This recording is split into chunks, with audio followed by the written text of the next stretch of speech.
पैसे देऊन माझ्या विरुद्ध सोशल मीडियावर राजकीय मोहीम चालवली जात असल्याचा गंभीर आरोप केंद्रीय परिवहन आणि रस्ते महामार्ग मंत्री नितीन गडकरींनी केलाय।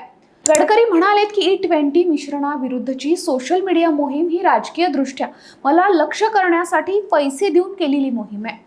ऑटोमोबाईल्स मॅन्युफॅक्चर सोसायटीच्या वार्षिक अधिवेशनात पेट्रोलमध्ये इथेनॉल मिसळण्याबाबतच्या चिंतनाबद्दल विचारलं असता गडकरींनी वरील प्रतिक्रिया दिली आहे।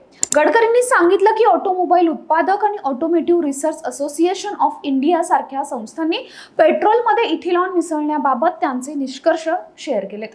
तुमचा उद्योग ज्या पद्धतीने काम करतो तसंच राजकारणही करतं। सोशल मीडिया मोहीम पैसे देऊन करण्यात आली होती, ती मला राजकीय दृष्ट्या लक्ष्य करण्यासाठीच होती। त्यात काहीही तथ्य नाही, सर्व काही स्पष्ट आहे। इथेनॉल मिश्रण आयात पर्याय किफायतशीर, प्रदूषणमुक्त आणि स्वदेशी आहे, असं गडकरींनी स्पष्ट केलं।